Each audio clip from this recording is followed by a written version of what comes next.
Recent posts. Categories. Check your internet and refresh this page.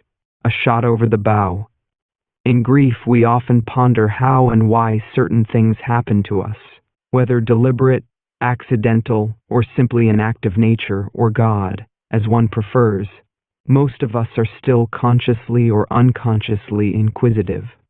I have learned, and I surmise that most of my ancestors have also learned, that we must process grief mentally as it occurs.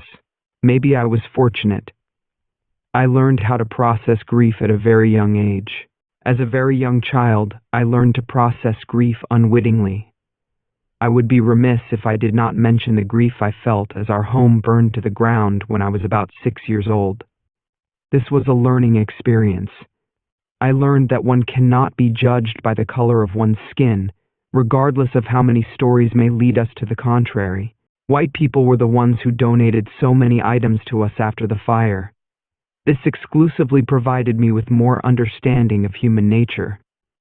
Although grief came upon me many times during my lifetime of 80 years, still my childhood grief was the most profound, a time for learning. My parents were one generation out of slavery.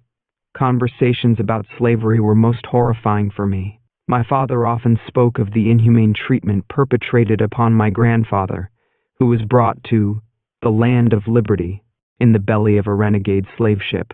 This is how my father interpreted my grandfather's arrival here in America. Nevertheless, the most stressful story told to us was how my grandfather, at the tender age of 14 years, was flogged with a cat of 9 tails until he was rendered unconscious and left for dead. Other slaves revived him, and he vowed never to feel the cat of 9 tails again.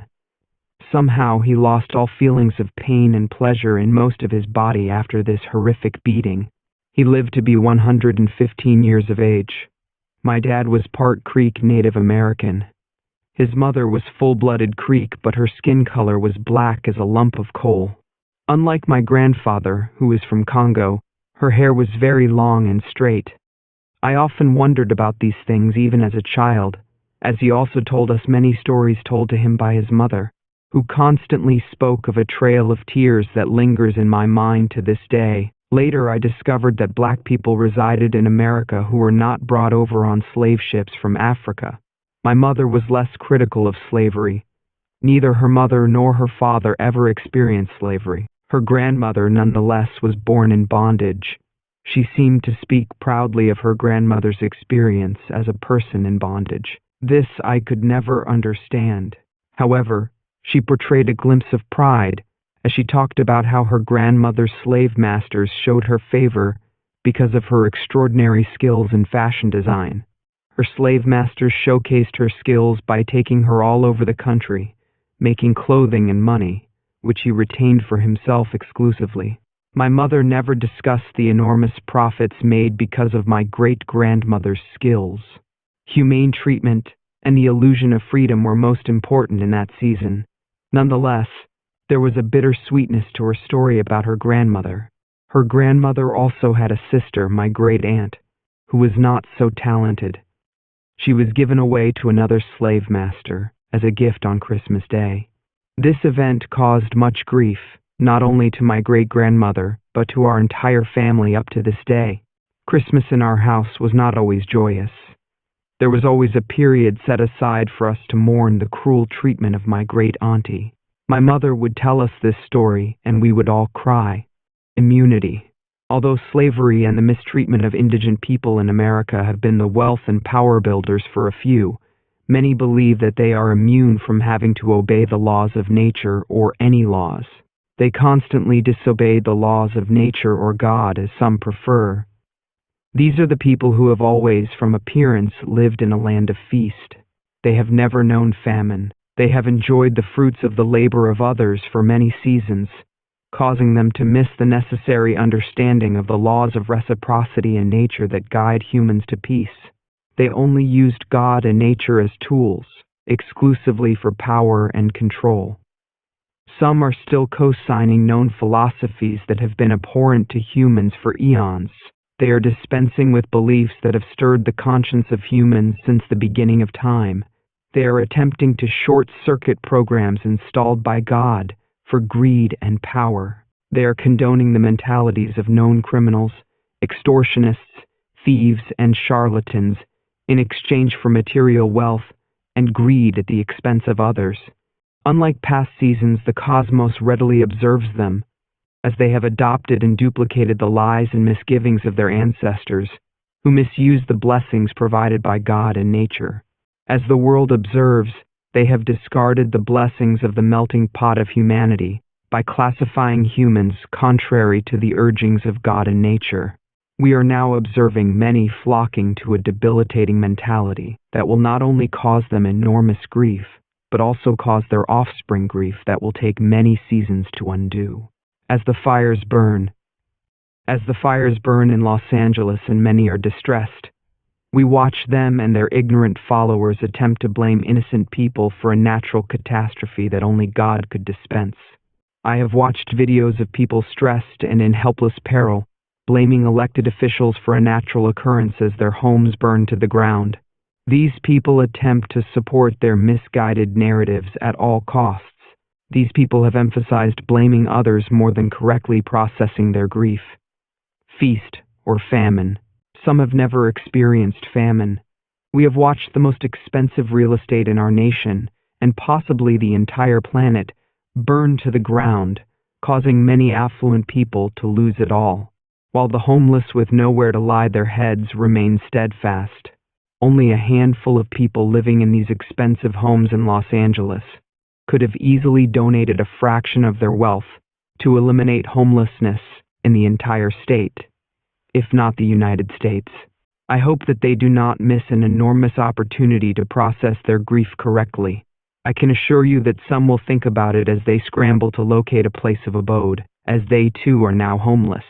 Some have been blessed, others cursed, to possess wealth beyond what many can imagine. Perhaps God is pulling their coattails and enlightening them of their misgivings. Those who have now opened their eyes will perceive nature differently.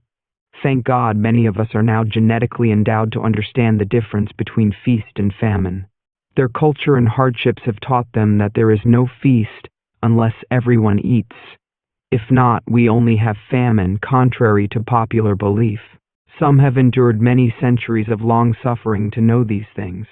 The offspring of these sacrificial lambs have now been positioned to unveil this glory. The time is near for us to appreciate these sacrifices. No reason for fear. Some are in fear. They are afraid of losing their citizenship, Social Security checks, VA disability benefits, medical care, jobs and standards of living, and only God knows what. It appears that extraordinarily wealthy and affluent people are now coming together to inflict even more pain on less fortunate people, all to the end of becoming more affluent. Some of us have been blessed to understand that the end is near for merchants of deception. People globally are uniting mentally to subdue the wickedness that we are now experiencing.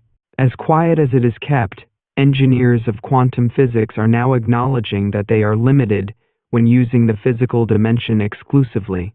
They now realize the importance of the mental dimension, which downtrodden, humiliated people have mastered. Many people are genetically endowed with new upgrades.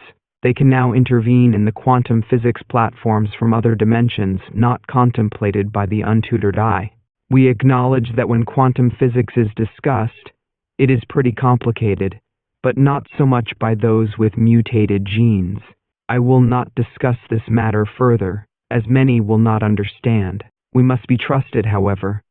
Many are following our urgings, as they too possess the necessary understanding to realize precisely what I am saying. As catastrophic events occur, providing humans with signs of the times, some still believe they can dismiss these signs and carry on without concerns. They foolishly rely upon their wealth and prestige to divorce themselves from their transgressions.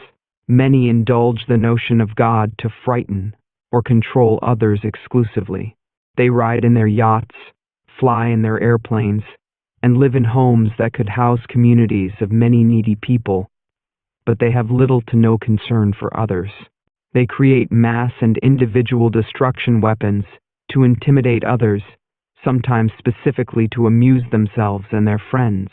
They concoct robotics, computers, AI, and other physical devices to deceive and/or direct the masses to condone their wickedness. Some unwittingly believe they can control all narratives by using corrupt media outlets as they attract misguided pundits to carry out their sordid deeds.